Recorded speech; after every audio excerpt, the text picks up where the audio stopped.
It's muffed. A rough fantasy year. The data has a lot to say about it. Muffed. Brian Thomas finished 2025 as the number 42 wide receiver in total PPR scoring and the number 45 in PPR per game. A stinging drop for a player who entered the year with breakout expectations after a rookie line of 87 catches, 1,282 yards, and 10 touchdowns. His sophomore year was a sophomore slump in the truest sense. A new Liam Cohen offense that was supposed to run through him, early drops that shook the trust, an ankle injury that wiped out 3 games, and a midseason pivot where rookie Travis Hunter and trade acquisition Jakobi Meyers absorbed the spotlight. The final line, 48 catches, 707 yards, just 2 receiving touchdowns on 91 targets across 14 games, sits nearly 600 yards south of his rookie production. He got muffed by scheme fit, health, and execution all at once, and the box score reflects every bit of it.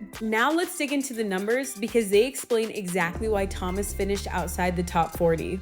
He averaged 9.9 PPR points per game replacement level production, and the week-to-week chart was pure boom or bust. 1 game above 20, 3 more in double digits, and 7 different weeks under 9 points. There was no floor here. He carried a 19% target share and a massive 32% air yard share, so the role stayed downfield heavy even as the volume sagged.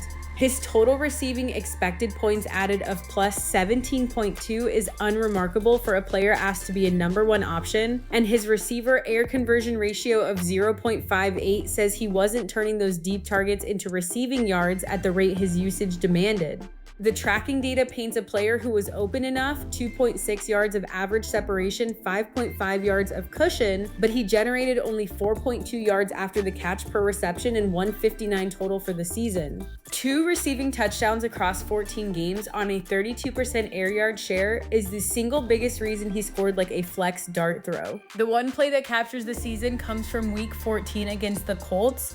3rd and 5, tied 7-7, Lawrence drops back and finds Thomas deep right for a 39-yard gain to the Indianapolis 30, a play worth plus 3.5 expected points, and exactly the explosive downfield connection that was supposed to be the whole job description. He finished with 3 catches for 87 yards in arguably Jacksonville's most important regular season win. That's the player the air yard share kept promising and the player who only showed up in flashes.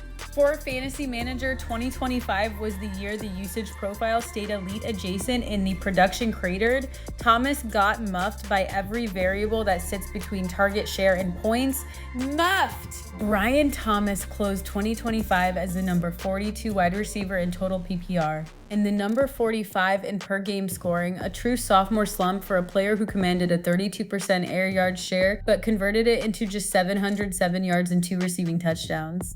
The glaring weakness is the touchdown collapse, 2 receiving scores on 91 targets after hitting double digits as a rookie, with a receiver air conversion ratio of 0.58 that says the deep volume simply wasn't translating to the end zone. That's Brian Thomas's 2025. One quick note, if you want this same treatment for every player on your fantasy roster every week, head to muff.ai and we'll build you a custom weekly show. That's the wrap.